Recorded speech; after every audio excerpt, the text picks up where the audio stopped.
Hello and welcome. Thank you for joining us today. I am Angela Solomos, the Vice President of Philanthropy here at Yonge Street Mission, and I'm really happy to be welcoming you here today in the last installment of our three-part webinar series entitled Pathways to Meaningful Income.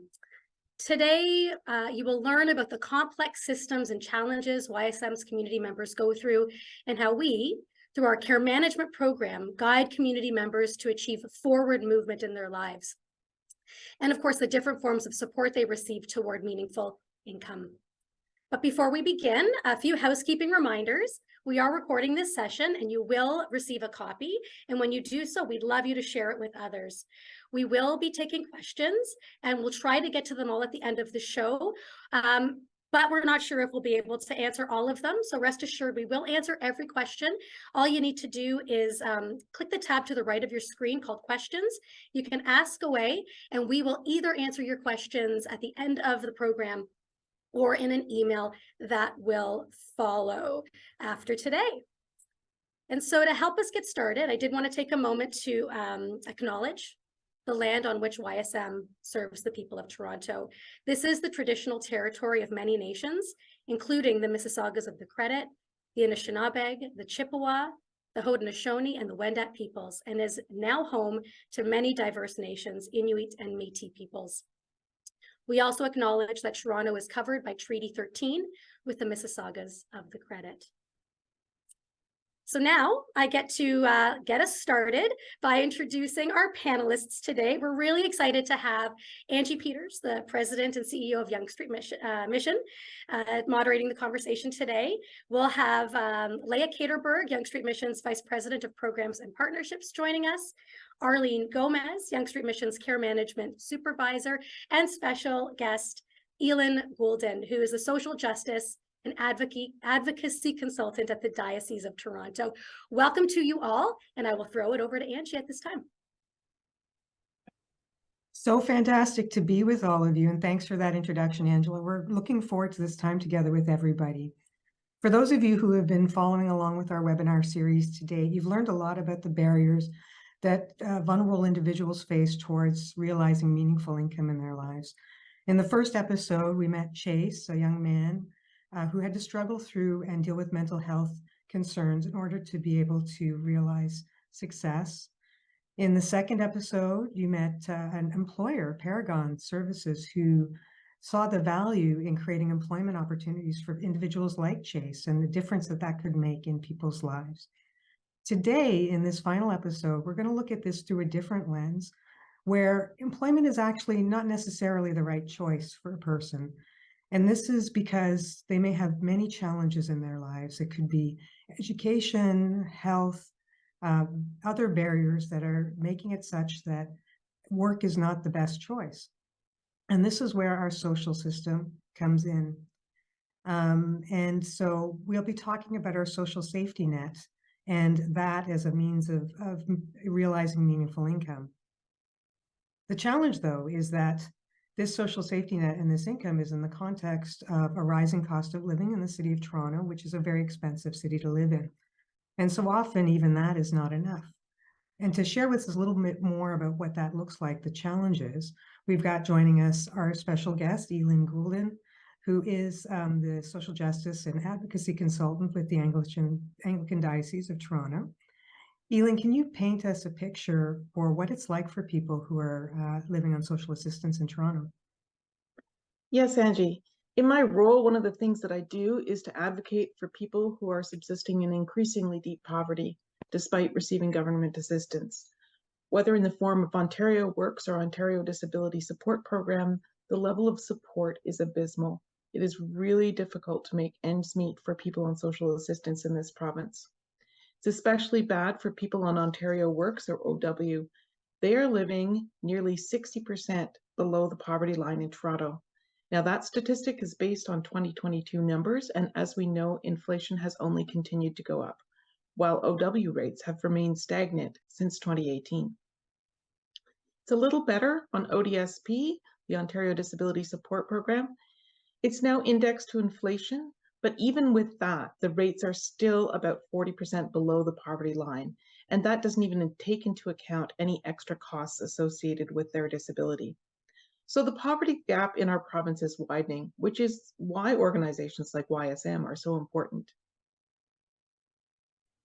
Thanks for that, Elin. Let's talk about that a little bit because that sounds really hard. It's a hard situation for someone to be living in.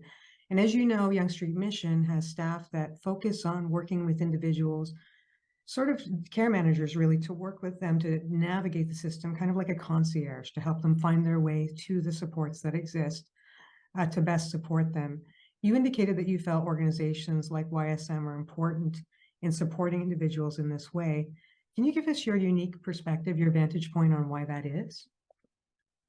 Well, Angie, just because someone qualifies for OW or ODSP, it doesn't mean that their life becomes automatically easier. In fact, as I've just mentioned, it's simply not enough for one to live on. But also, people on OW are considered people who are eligible to work, which may be true, but often it isn't when you consider the challenges they face. These can include challenges like lack of suitable housing, food insecurity, limited access to dental care. A lot of workplaces don't want to hire someone with bad or missing teeth.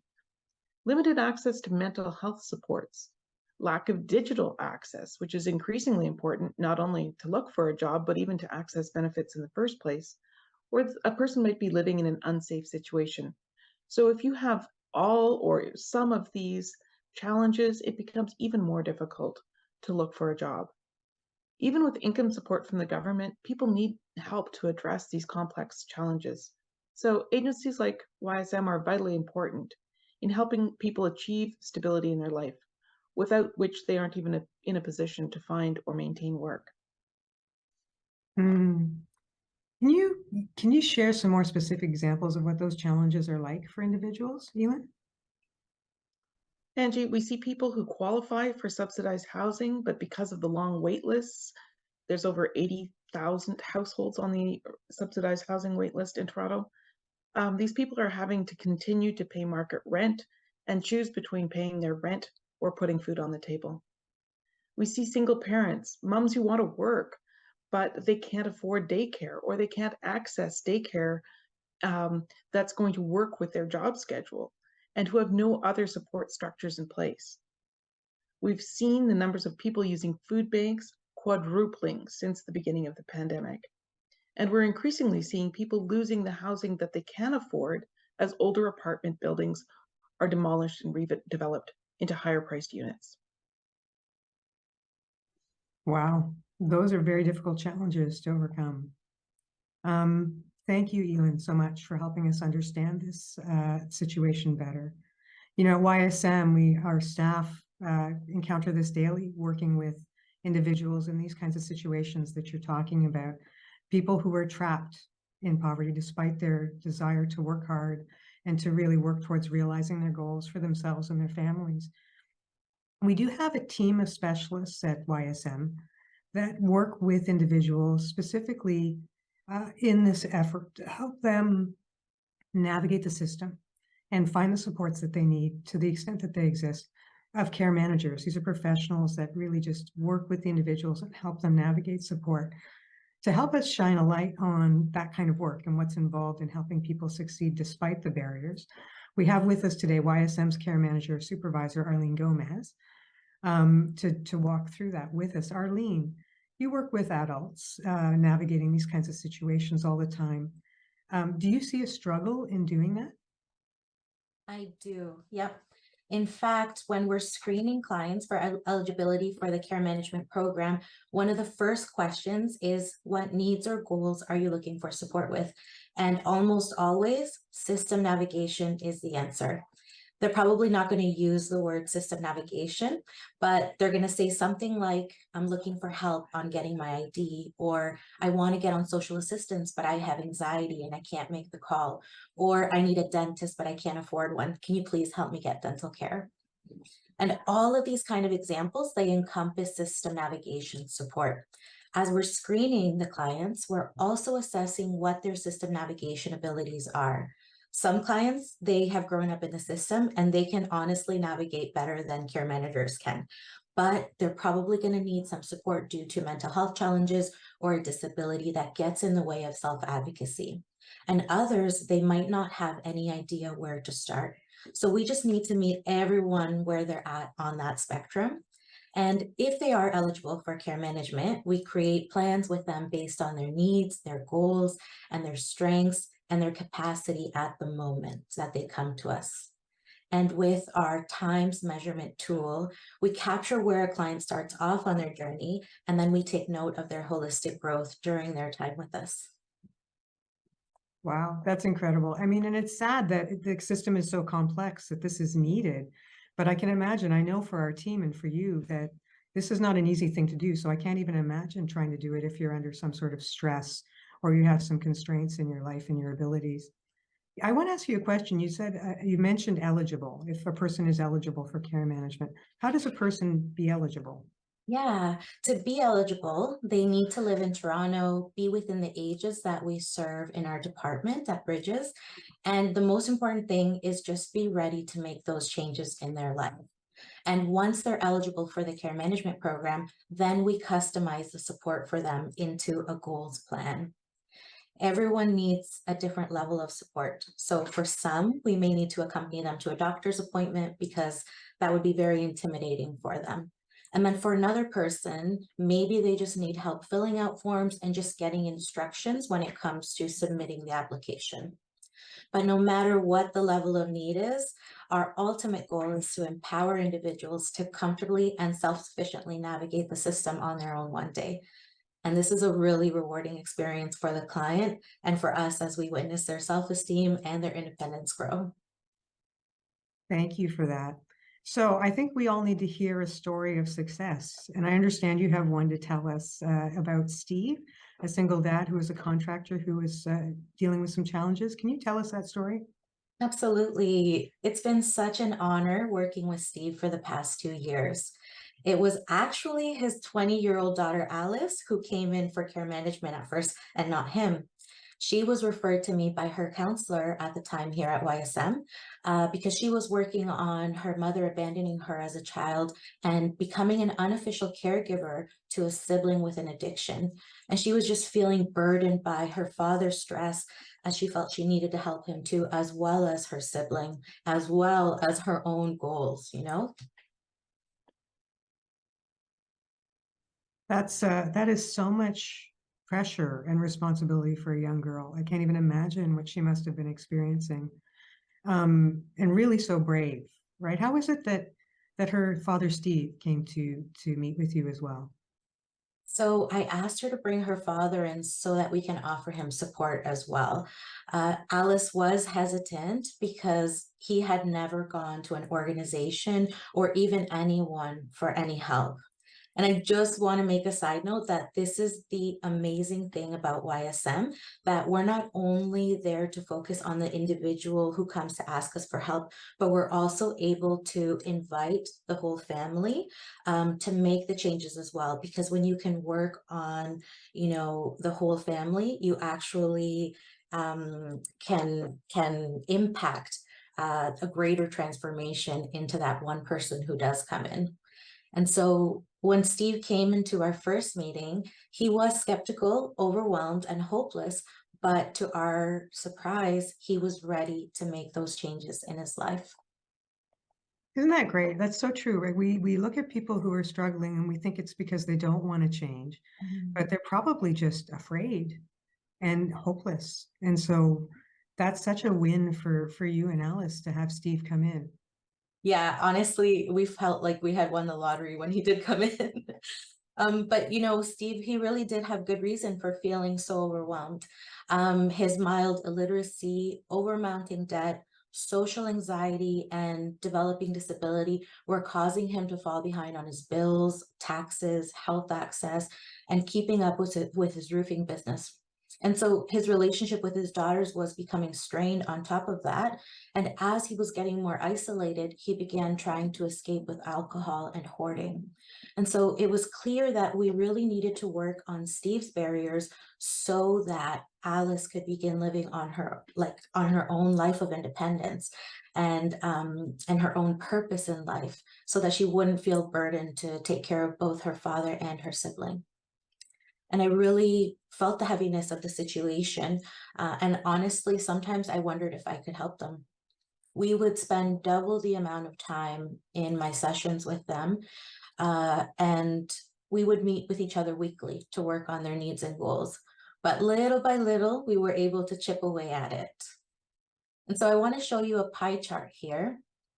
We spent hours researching, accompanying, navigating, and making connections that would support this family. 1/3 of the services provided to Steve consisted of system navigation, which just goes to show how important it is to transformation. And I am so proud to say that in the last 2 years, Steve has been able to focus on his health by getting a family doctor. He started physio, he started mental health counseling at YSM, and his alcohol abuse has stopped altogether. And he worked on his hoarding by decluttering his home massively through a free program that the city provides. We've caught up on years of taxes for him. I'm talking decades, and also for his daughter, catching her up on her taxes. And as for Alice's oldest sibling struggling with an addiction, she was inspired by her father and her sister's changes so that she decided to work on her own addiction. And recently she went to detox and to a women's treatment center. There were also some tough decisions that Steve had to make, though, in the midst of all these amazing changes. But these tough decisions ended up being very helpful for him. Due to debt, he did have to close the business and apply for bankruptcy, because his business was no longer running the way that it used to because of his disability. That's an incredible story, Arlene. And it's a hopeful one. It's a lot of work for those members of that family, for one family to be doing. They're clearly invested in their future. And I think that's a big part of what we try to do at YSM, is dispel this myth that people on social assistance are lazy or that they just don't want to work. It's the exact opposite. And we're really it's coming behind them and alongside them to equip them to do the work and give them the hope. That's so fantastic to hear about. So one question though, so Steve's business, without his business now, how is he going to provide for himself? That's a good question. So his arthritis and fibromyalgia has been affecting almost every area of his body. And because of that, he was eligible for ODSP, which is the social assistance program for those with a permanent disability. And we were also able to get Alice into a work training program at YSM, and happy to say she is now working. This is amazing. And I think I really want to point out here, Angie, that while it would have been helpful during this whole process for Alice to get on social assistance as well, even if it was for a short little while, just so maybe we could benefit from some of the employment programs, from OW, Alice and Steve actually refused because they said that they didn't want her going in that direction.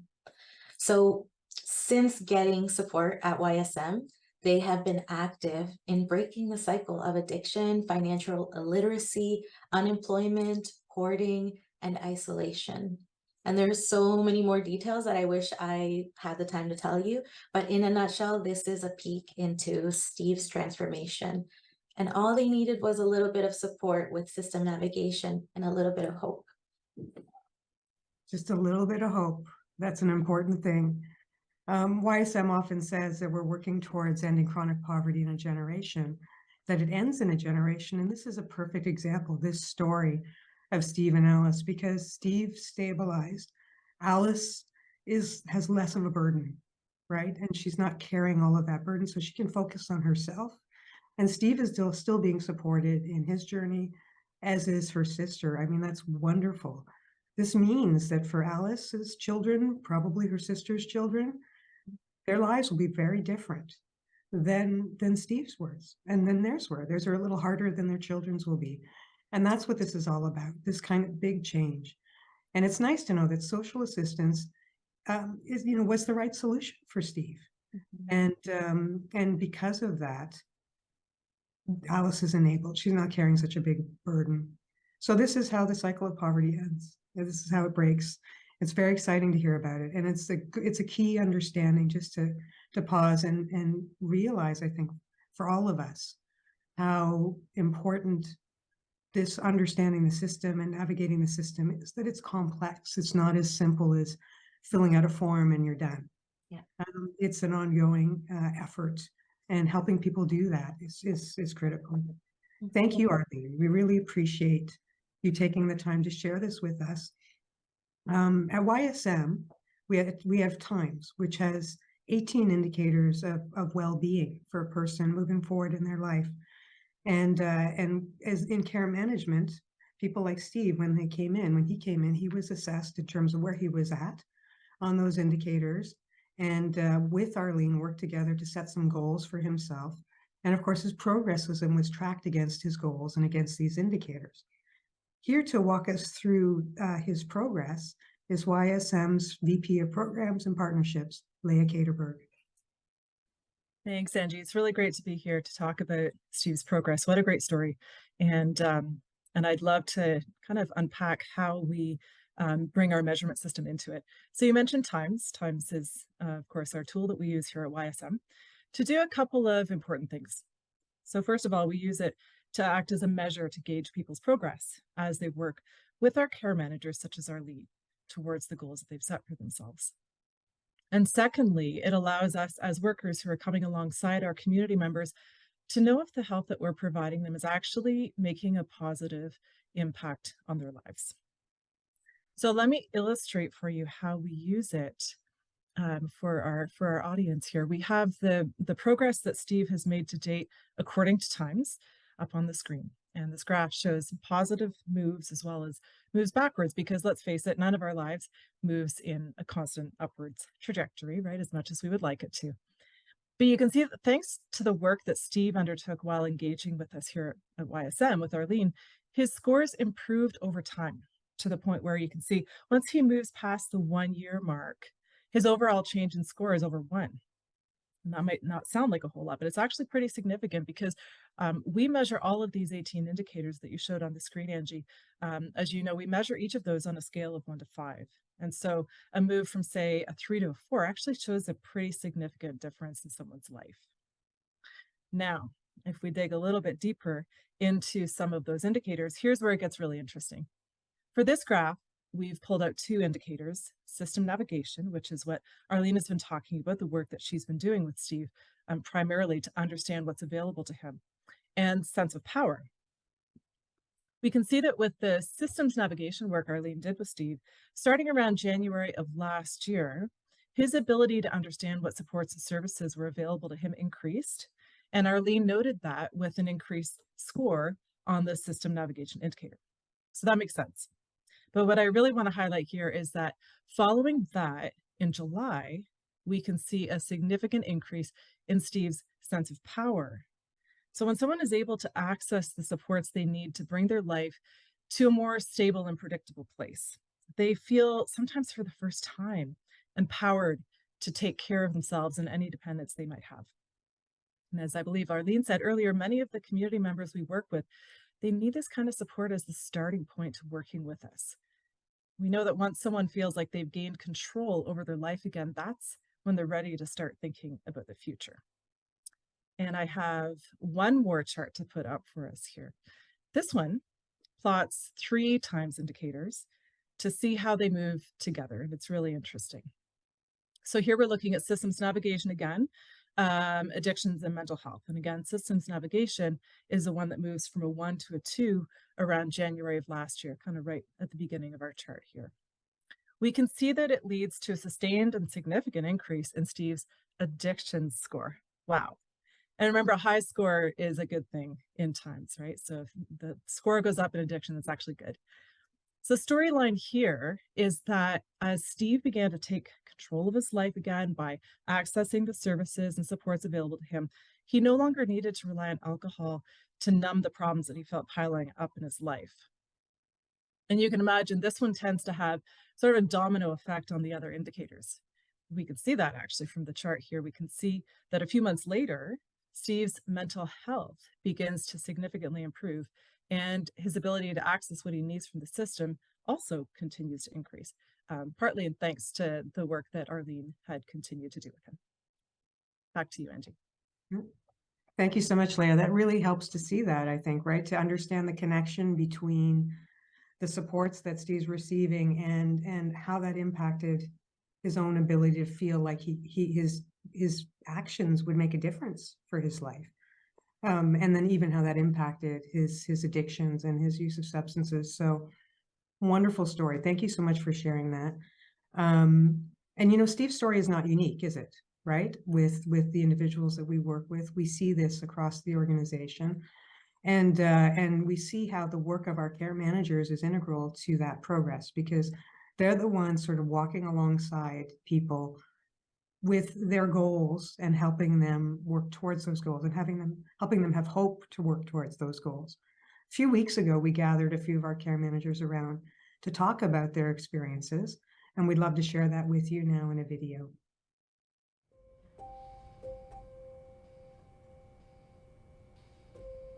What motivates and inspires you with your work at YSM?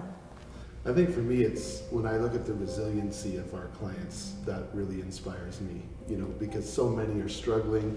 There's so many, it's seemingly barrier after barrier, but present there also is this incredible resiliency to move past it, to be able to make some positive strides. And that's what truly inspires me.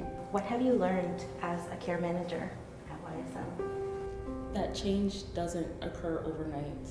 The journey is often difficult, and I think it's through the difficulty that some of our clients, they want to give up or say, hey, this isn't really worth it. But as a care manager, it's about, like I said, journeying alongside of the client to kind of be that cheerleader, to say like, hey, you can do this. Hey, something came up, like there's a program that you're eligible for, and like supplying that hope in that time. What is your experience of system navigation? I think through system navigation, it's brought on a set of skills that we never had, and learning to navigate the legal system and the clinical system, psychiatry and all the individual, like medications and all of that.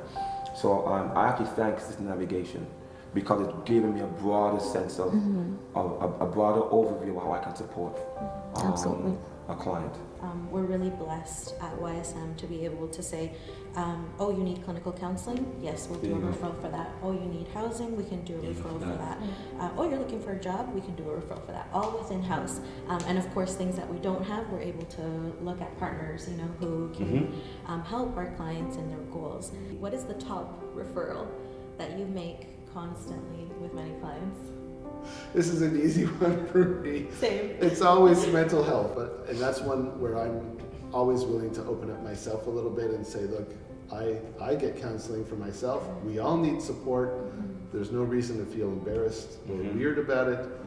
We all need some level of mental health support. What are the common goals that the people you work with have? I think one of my common goals, or my clients' common goals, is to be among community. Because a lot of them, they're without family or they're new to the country, and they don't have anybody. There's so many times they're hungering for connection, for community. What support have you seen that has helped people break the cycle of chronic poverty? What breaks the cycle is knowing that somebody is there to support them in breaking the cycle. Even in our own personal life, like cycles are hard to break, and if there's not somebody, I don't know, sometimes I think we just need that person. And I think that's why we're there, is to intercept the cycle of poverty, of addiction, of homelessness, of whatever they might be facing. Yeah. I think we could hopefully all think of someone. I've been very fortunate. There have been a lot of people, especially when I was younger, that spoke to me in ways that they showed that they loved me, showed that they cared about me. And now we get to be that person for somebody else, right? And it's the ultimate act of, I don't know what you would call it. It's in the very least paying it forward, but I think it is deeper than that. Yeah. You know, and just we recognize the impact because we ourselves have felt the impact, and now we're able to help others. So it's just wonderful. Yeah, Yeah. well said. Well said. What an amazing video to watch that. And it's so wonderful to think about the fact that, I mean, it just warms my heart at YSM to know that our staff feel so personally connected to the individuals that we're working with, and the reward of walking alongside somebody. You know, a pathway to meaningful income takes many forms. And there's a lot of steps on the journey to that if someone's been living in poverty and is facing multiple barriers. And this kind of relationship our care managers establish with individuals to understand them, to help them get the supports that they need so that they're able to engage in employment if that's their journey, or to engage with the system and get the social assistance supports that they need to provide for themselves and their family and have some stability is so critically important. You know, YSM, we like to say, and we do, we believe in people and we believe in their capacity and we see it in them. And sometimes and often at the beginning, they're not seeing it, but we like to believe in them until they believe in themselves and walk with them while they're doing that. And sometimes that looks like, as in our first episode, people like Chase and walking with him as he moved towards working through his mental health struggles and challenges. Sometimes it's working with employers and just helping them to see the difference that they can make by employing people like Chase and having them enter into that and enjoy having an impact through their business in that way. And then other times it's accessing social assistance. And as we saw today, and all of these things are part of breaking the cycle of poverty for the next generation. We hope today has helped shine a light on the challenges and the ways to help overcome them. The previous two webinars, if you haven't seen them, are on our website. And this marks the end of an amazing series. We're so grateful for you joining us in this and would welcome any and all dialogue and conversation about it and questions that may have come up. I want to thank our sponsor, Future Skills Canada, for their support. Ramsha, thank you for your support. And I'd like to invite Ramsha Naveed today to say a few words now. Thank you. Hi, everyone. My name is Ramsha, and I'm an innovation specialist with the research and evaluation team at the Future Skills Center. I'm really grateful for the opportunity to attend this really great webinar, as well as express our gratitude and support for the Times initiative today. I also want to say thank you for sharing Alice and Steve's story. It's really incredible to see how a tools like Times allows those on the front lines to help their clients with systems navigation, which, as we've heard today, is really, really challenging while still centering the people and their complex realities at the core of the work. And success stories like these are a really great, like, true north for us to show us what's possible when we care and work together with, as Arlene put it best, just a little bit of hope. If you don't know what the Future Skills Center is, or if you're already familiar, I can do a quick recap. We're a forward-thinking center for research and collaboration. We're especially driving innovation in the skills development ecosystem. Our mission is clear, but it's also very complex. We're aiming to prepare everyone in Canada for the future of work by ensuring that they have the access to the right training and skills and other supports that they need to succeed. One of the ways that we do this is through working with great partners such as YSM, as well as other practitioners, researchers, employers, policymakers, and post-secondary institutions. We conduct research and look for insights on the economy and workforce to see where it's heading next. We then test solutions and pilots on approaches for training and upskilling workers. We share and then develop knowledge in partnerships to scale up those solutions and then address broader systemic needs.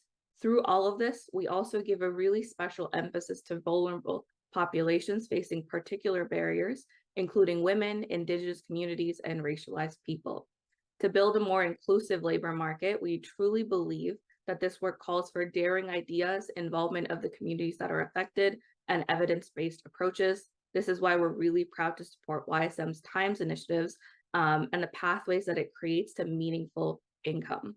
We truly believe that Times has the opportunity to catalyze systems, change by identify key patterns in their supports and work clients, support encouraging collaborations across the sector, and also recognizes the unique needs of each individual being served and reinforces the delivery of tangible, concrete support.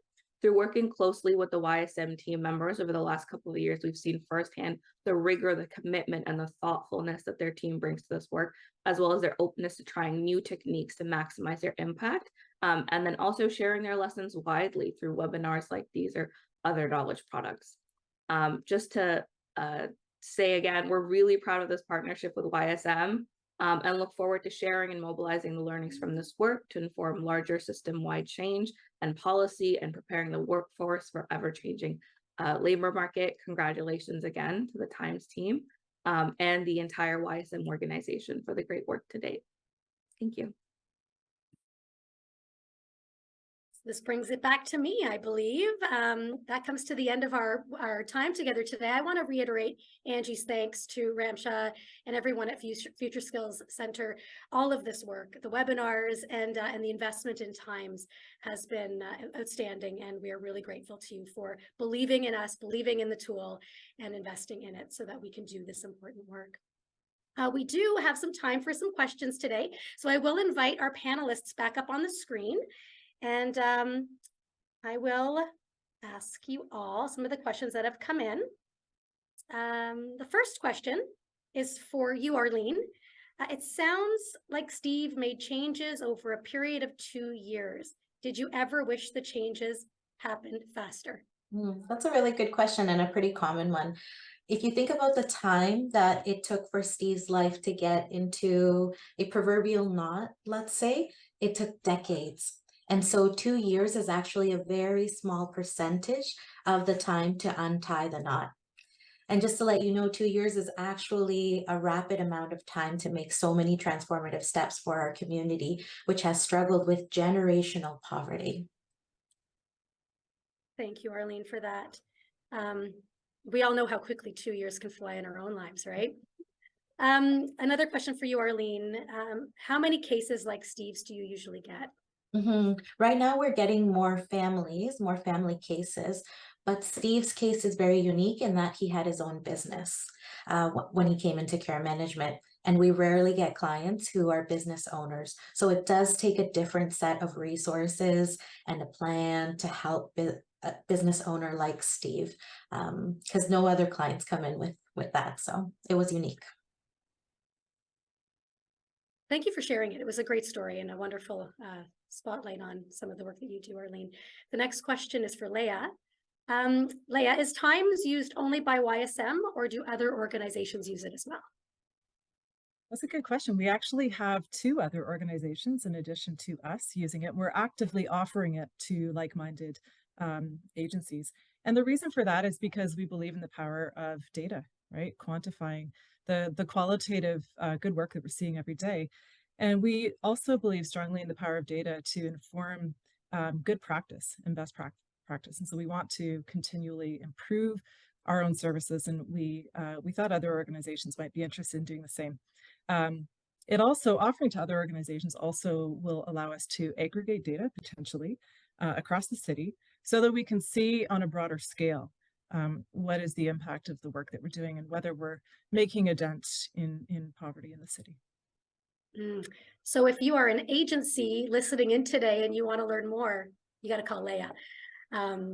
We'd love to share Times with others, which does somewhat lead to the next question here. How do you keep track of all the Times data for your participants?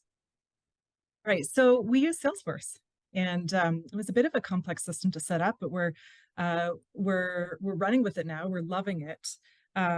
We love it because it's kind of a one-stop shop for us. So not only all of the Times data, but our case notes are stored within Salesforce now. Our intake forms, our consent forms, basically all of the information we have on a particular client is stored in their record. So you can imagine that keeps it all nice and organized. But what Salesforce also allows is we have a lovely analytics plugin. We're using Tableau for that. And it allows us to generate some beautiful charts and graphs, some of which you saw on the screen today.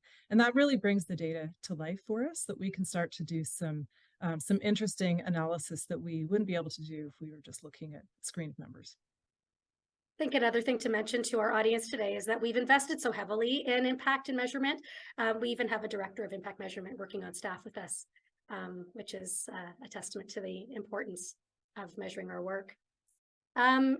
Elin, I've got a question for you. Arlene mentioned that the best option for Steve turned out to be ODSP. But you pointed out earlier that a person on ODSP is still 40% below the poverty line. How will Steve get by? Well, Angela, that's an important question, and it points to how important advocacy continues to be.